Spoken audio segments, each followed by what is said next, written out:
Hi friends, welcome to உன்னால் முடியும் TNPSC academy. TNPSC எக்ஸாம்ஸை பொறுத்த வரைக்கும் நவடேஸ், அதாவது இப்போ கேட்கக்கூடிய கொஷின்ஸ்லாம் பார்த்தீங்கன்னா சயின்ஸ் அண்ட் டெக்னாலஜி பேஸ் பண்ண கொஷின்ஸ் அதிகமாக இருக்கும். ஸோ அந்த மாதிரி நியூஸ் பேப்பர்லேருந்து ரொம்ப ரொம்ப முக்கியமான ஒரு சயின்ஸ் அண்ட் டெக்னாலஜி பேஸ் பண்ண ஒரு கொஷின்ஸ் பற்றிய அந்த டாப்பிக்கை அப்படியே நம்ம படிச்சிடலாம். இது வந்து பார்த்திங்கன்னா mains exam group 1 group 2 mains எழுதுவீங்க இல்லையா, அவங்களுக்கு கூட யூஸ்ஃபுல்லாக இருக்கும். ஸோ வீடியோ பாருங்கள். இந்தியாவில் டெங்கு தடுப்பூசிக்கு முதல் முறையாக அனுமதி அப்படின்னு கொடுத்துருக்காங்க. ஸோ டெங்கு காய்ச்சலுக்கு தடுப்பூசி போடுற மாதிரி ஃபஸ்ட்டு அனுமதி இந்தியாவில் கொடுக்கப்பட்டிருக்கு. என்ன கொடுத்துருக்காங்க அப்படிங்கிறத ஒன் பை ஒன்னாக பார்க்கலாம். இது வந்து பார்த்திங்கன்னா நீங்கள் ஒரு கட்டுரை மாதிரி படிச்சுக்கிறது ரொம்பவே நல்லது. பிகாஸ் இதோடைய தியரி தெரிஞ்சிருந்ததுன்னா நீங்கள் மெயின்ஸ் எக்ஸாம் எழுதும்போது இது யூஸ் ஆகும். இதை பேஸ் பண்ணி இந்த கரண்ட் அஃபேர்ஸில் எந்த கேள்வி கேட்டாலும் உங்களால் அட்டன் பண்ணவும் முடியும். 1 or 2 டைம்ஸ் இது வந்து நீங்கள் கேட்டிங்கனாவே உங்களுக்கு மனசில் பதிஞ்சிடும் என்னென்ன அப்படிங்கிறது. ஓகேவா, ஒன் பை ஒன்னாக பார்க்கலாம். இந்தியாவில் டெங்கு காய்ச்சலை தடுப்பதற்கான தடுப்பூசிக்கு முதல் முறையாக மத்திய மருந்து கட்டுப்பாட்டு தலைமை இயக்குநரகம், அதாவது சந்தைப்படுத்துதல் அனுமதி கொடுத்துருக்காங்களாம். பாருங்கள், இந்தியாவில் டெங்கு காய்ச்சலை தடுப்பதற்காக தடுப்பூசிக்கு முதல் முறையாக மத்திய மருந்து கட்டுப்பாட்டு தலைமை இயக்குநரகம் சந்தைப்படுத்துதல் அனுமதியை வழங்கியுள்ளது. இதில் ஜப்பானை சேர்ந்த டகேடா அப்படிங்கிற மருந்து நிறுவனத்தோடைய கியூடென்சா டேக் 003 அப்படிங்கிற டெங்கு தடுப்பூசிக்கு இந்த அனுமதி வழங்கப்பட்டிருக்கான். ஓகேவா, அதாவது என்ன சொல்ல வராங்க அப்படின்னா, ஜப்பானுடைய அந்த நாட்டை சேர்ந்த டகேடா அப்படிங்கிற மருந்து நிறுவனத்தோடைய அந்த தடுப்பூசி பேர் பாருங்கள், கியூடெங்கா. டெங்குவுக்கு டெங்கா அப்படின்னு வச்சுருக்காங்க. கியூடெங்கா அப்படிங்கிறதுக்கு டேக் 003 அப்படிங்கிற டெங்கு தடுப்பூசி இந்தியா அனுமதி வழங்கியிருக்கான். நாட்டின் டெங்கு தடுப்பு நடவடிக்கைகளில் முக்கிய மைல்கல்லாகவே பார்க்கப்படுகிறது இது. ஓகேவா, டெங்கு காய்ச்சல் இந்தியாவில் ஆண்டுதோறும் பருவமழை காலங்களில் அதிகரித்து ஆயிரக்கணக்கானோருக்கு பாதிப்பை ஏற்படுத்தி வருகிறது.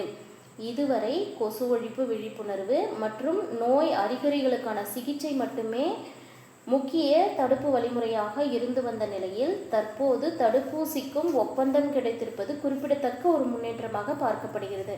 ஸோ இது வரைக்கும் என்ன பண்ணியிருப்போம் அப்படின்னா, டெங்கு காய்ச்சலை ஏற்படுத்தக்கூடிய அந்த கொசு இருக்கு இல்லையா, அதை பரவுவதை தடுக்கிறது, தன்னைத்தானே காத்துக்கொள்வது, இந்த மாதிரியான தடுப்பு நடவடிக்கைகள் தான் பார்த்துருந்தோம். இப்போ தான் வந்து முதல்ல என்ன பண்ணியிருக்காங்க அப்படின்னா, டெங்கு காய்ச்சலை தடுப்பதற்கு தடுப்பூசி போடுற முறை வந்து ஒப்புதல் கொடுத்துருக்காங்க அப்படின்னு சொல்கிறாங்க. அதில் கியூடெங்கா என்பது உயிருடன் பலவீனப்படுத்தப்பட்ட 4 வகை டெங்கு தடுப்பூசியா. என்ன சொல்கிறாங்க அப்படின்னா, உயிரோடு இருக்கக்கூடிய அந்த டெங்கு காய்ச்சலை உருவாக்கக்கூடிய உயிரோடு பலவீனப்படுத்தப்பட்ட 4 வகையான தடுப்பூசி டெங்கு வைரஸுடைய 4 முக்கிய செரோடைப்புகளுக்கும், என்னென்ன செரோடைப்புகள்னு சொல்கிறாங்க பாருங்கள். டெங்குலே டென்வி1, டென்வி2, டென்வி3, டென்வி4 அப்படிங்கிற மாதிரி எதிராக நோய் எதிர்ப்பு சக்தியை உருவாக்கக்கூடிய வகையில் இந்த கியூடெங்கா தடுப்பூசி வந்து அமைஞ்சிருக்கு அப்படின்னு சொல்கிறாங்க. இந்த தடுப்பூசி 2 தவணைகளாக முதல் டோஸ் செலுத்தப்பட்ட 3 மாதங்களுக்கு பிறகு 2வது டோஸ் செலுத்தும் வகையில் வழங்கப்படுகிறது. இந்த தடுப்பூசியை எப்படி எடுத்துக்கலாம் அப்படின்னு சொல்கிறாங்கன்னு பார்த்தீங்கன்னா, ஃபஸ்ட்டு ஒரு டோஸ் கொடுத்துருவாங்க, அப்புறம் 3 months கேப் விட்டுட்டு மறுபடியும் 2nd டோஸ் கொடுப்பாங்க அப்படின்னு சொல்கிறாங்க. முந்தைய தலைமுறை டெங்கு தடுப்பூசிகளில் சிலவற்றை போல தடுப்பூசி செலுத்துவதற்கு முன்பு டெங்கு பாதிப்பு இருந்ததா அப்படிங்கிறத உறுதிப்படுத்துகிற இரத்த பரிசோதனையும் மேற்கொள்வாங்க. இந்த நம்ம டெங்கு தடுப்பூசி போட்டுக்கணும் அப்படின்னா, முந்தைய தலைமுறை டெங்கு தடுப்பூசிகளில் சிலவற்றை போல தடுப்பூசி செலுத்துவதற்கு முன்னாடியே டெங்கு பாதிப்பு இருந்ததா அப்படிங்கிறத உறுதிப்படுத்துகிற பிளட் டெஸ்ட் பண்ணிக்கணும் அப்படின்னு சொல்கிறாங்க முன்னாடி. ஆனால் இப்போ வந்திருக்கிற அந்த கியூடெங்கா தடுப்பூசிக்கு அந்த மாதிரியான முன்னாடி இருந்துச்சா அப்படிங்கிற மாதிரியான அந்த பிளட் டெஸ்ட் முறை வந்து இதில் கிடையாது, இதுக்கு அவசியம் இல்லை அப்படின்னு சொல்கிறாங்க. யாருக்கெல்லாம் இந்த கியூடெங்கா தடுப்பூசியை செலுத்தலாம் அப்படின்னு பார்த்தீங்கன்னா, கியூடெங்கா தடுப்பூசி 4 முதல் 60 வயது வரையிலானவர்களுக்கு பயன்படுத்த அனுமதிக்கப்பட்டிருக்கு. ஸோ பிஃபோர் 4 இயர்ஸோ அல்லது ஆஃப்டர் 60 இயர்ஸ்க்கு அப்புறமோ இதை போட்டுக்கிறதுக்கு நமக்கு அனுமதி இல்லை. ஸோ 4 வயசுலேருந்து 60 வயசு வரைக்கும் இருக்கக்கூடியவங்க யார் வேணுனாலும் இந்த கியூடெங்கா தடுப்பூசியை போட்டுக்கலாம் அப்படின்னு சொல்கிறாங்க. ஏற்கனவே டெங்கு காய்ச்சலால் பாதிக்கப்பட்டிருந்தாலும் பாதிக்கப்படாதவர்களாக இருந்தாலும் இந்த தடுப்பூசியை செலுத்திக்கலாம். டெங்கு வந்து ஆல்ரெடி அவங்கள அஃபெக்ட் பண்ணியில்லை, அதை பற்றி நமக்கு பிரச்சனை இல்லை. இந்த கியூடெங்கா தடுப்பூசியை யார் வேணாலும் போட்டுக்கலாம் அப்படின்னு சொல்லியிருக்காங்க. இந்த தடுப்பூசியை செலுத்திக் கொள்ளலாம். அப்போ இதனால் டெங்கு தொற்று வரலாற்றை அடிப்படையாக கொண்டு பயனாளிகளை தேர்வு செய்ய வேண்டிய தேவை இல்லை. அதாவது முன்னாடி இருந்தவங்களுக்கு பழைய ஜென்ரேஷனில் யாருக்காவது டெங்கு இருந்ததா, இல்லை இவங்களுக்கு முன்னாடி டெங்கு இருந்ததா அப்படிங்கிற அந்த ஹிஸ்ட்ரியெல்லாம் அவங்களுக்கு தேவையில்லை. யார் வேணாலும் டெங்கு தடுப்பூசி போட்டுக்கணும்னு நினைக்கிறீங்களா 4 இயர்ஸ்லேருந்து 60 இயர்ஸ்க்குள்ளார நீங்கள் போட்டுக்கலாம் அப்படின்னு சொல்கிறாங்க. ஓகேவா? இதுலேயே மெயினாக பார்த்தீங்கன்னா அந்த டகேடா நிறுவனத்துடைய கியூடெங்காவுக்கு ஒப்புதல் கொடுத்துட்டாங்க. 4லேருந்து 60 வயசு வரைக்கும் செலுத்திக்கலாம்னு சொல்லிட்டாங்க. அதோடைய செயல்திறன் எப்படி இருக்கும் அப்படின்னு பார்த்தீங்கன்னா, பல்வேறு நாடுகளில் நடத்தப்பட்ட மருத்துவ பரிசோதனைகள் மற்றும் நீண்டகால ஆய்வுகளின் அடிப்படையில் இந்த கியூடெங்கா தடுப்பூசி அப்படிங்கிறது பார்த்திங்கன்னா அறிகுறிகளுடன் கூடிய டெங்கு பாதிப்பையே சுமார் 80% வரைக்கும் குறைச்சிருதான். ஸோ நம்ம ப்ரிகாஷனாக முன்னாடியே போட்டுக்கணும்னா நம்மளால் கண்டிப்பாக டெங்குலேருந்து நம்மளால் காப்பாற்றிக்க முடியும் அப்படின்னு சொல்கிறாங்க. இந்த மாதிரி அறிகுறிகள் இருந்துச்சுன்னா அவங்களுக்கே 80% ரெக்கவர் கொடுக்குது அப்படிங்கிறாங்க. மேலும் ரொம்ப சிவியர் ஆகிடுச்சு டெங்கு பாதிப்பு, அதன் காரணமாக மருத்துவமனையில் அனுமதிக்கப்பட்டிருக்காங்க அப்படிங்கிற நிலையில், அனுமதிக்கப்பட வேண்டிய நிலையில் அவங்களுடைய அந்த வீரியத்தை 84%லேருந்து 90% வரைக்கும் குறைக்கக்கூடிய திறன் கொண்டதாகவும் ஆய்வுகள் தெரியப்படுத்துது அப்படிங்கிறாங்க. அதாவது அவங்க ஹாஸ்பிட்டலில் அட்மிட் ஆகணுங்கிற கண்டிஷனில் இருக்கிறவங்களுக்கு கூட 84%லேருந்து 90% வரைக்கும் அவங்களுடைய அந்த டெங்கு பாதிப்பு அந்த திறனை குறைக்குது அப்படிங்கிற மாதிரி சொல்லியிருக்காங்க. இந்த தடுப்பூசியுடைய பாதுகாப்பு திறன் குறைஞ்சது 7 வருஷம் வரைக்கும் நீடிக்கும். ஓகேவா? அந்த மாதிரி நீண்டகால ஆய்வு முடிவுகள் சுட்டி காட்டுது. இது கிட்டத்தட்ட ஒரு 6-7 இயர்ஸாக அப்சர்வேஷனில் வச்சு பார்த்து ஆய்வுகளின் மூலமாக தான் சொல்கிறாங்க இந்த தடுப்பூசியுடைய பாதுகாப்பு திறன் அப்படிங்கிறது குறைந்தது 7 ஆண்டுகள். ஓகேவா? மினிமம் 7 இயர்ஸ் நீடிக்கும் அப்படிங்கிற மாதிரி ஆய்வுகள் சொல்லுது. சரி, ஒரு தடுப்பூசியை போட்டுக்கிறோம் அப்படின்னா அதன் மூலமாக பக்க விளைவுகள் ஏதாவது இருக்கா? மெடிசன்ஸ் ஒன்று எடுத்துக்கிட்டாவே நம்ம அதை தெரிஞ்சுக்கணும் இல்லையா? பக்க விளைவுகள் பற்றி பார்க்கலாம்.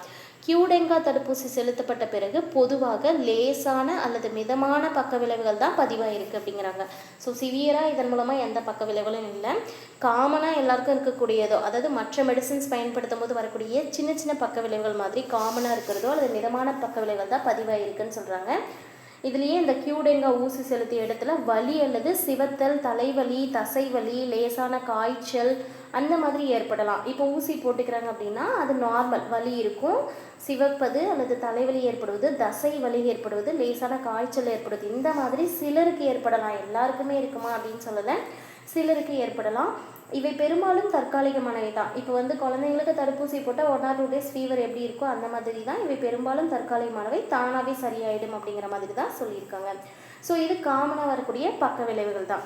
யாருக்கு இந்த தடுப்பூசி பொருந்தாது அப்படின்னு பார்த்தீங்கன்னா, மெயினாக கியூடெங்கா அப்படிங்கிறது உயிரோட பலவீனப்படுத்தப்பட்ட தடுப்பூசி.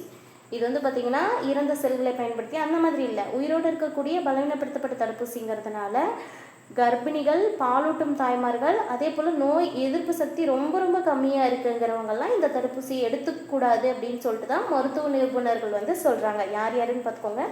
கர்ப்பிணிகள், பாலூட்டும் தாய்மார்கள், அதே போல் நோய் எதிர்ப்பு சக்தி கம்மியாக அனிமிக்காக இருக்கிறவங்க இந்த தடுப்பூசியை போட்டுக்க வேண்டாம் அப்படின்னு சொல்கிறாங்க.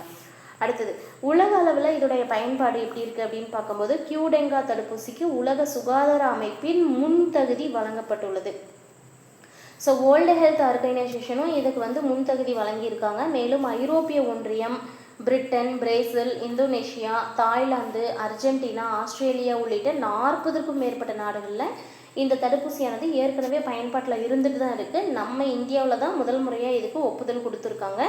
இந்தியாவில் தற்போது இந்த தடுப்பூசிக்கு ஒப்புதல் வழங்கியுள்ள சந்தைப்படுத்துதல் அனுமதி டெங்கு தடுப்பு நடவடிக்கைகளில் ஒரு புது அத்தியாயமாக இருக்கும் அப்படிங்கிறாங்க. மேக்சிமமாக இந்த டெங்கு காய்ச்சலை குறைக்கக்கூடிய அளவில் டெங்கு பாதிப்பை தடுக்கக்கூடிய நடவடிக்கையில் இந்த அனுமதியானது இருக்கும் அப்படின்னு சொல்கிறாங்க. இருந்தாலுமே தடுப்பூசி பயன்பாட்டுக்கான வழிகாட்டுதல்கள், அந்த தடுப்பூசியுடைய விலை, அரசு தடுப்பூசி திட்டத்தில் இணைப்பது, இந்த மாதிரியான முடிவுகள்லாம் இன்னும் பின்னர் தான் அறிவிக்கப்படும் அப்படின்னு சொல்லியிருக்காங்க. மெயினாக இதோடைய ரேட்டு, இந்த தடுப்பூசி பயன்படுத்தும் வழிகாட்டுதல்கள், அதே போல் கவர்மெண்ட் போடக்கூடிய அந்த தடுப்பூசிகளில் இந்த டெங்கு தடுப்பூசியை கொண்டு வரது எல்லாமே பின்னர் அறிவிக்கப்படும் அப்படின்னு சொல்லியிருக்காங்க.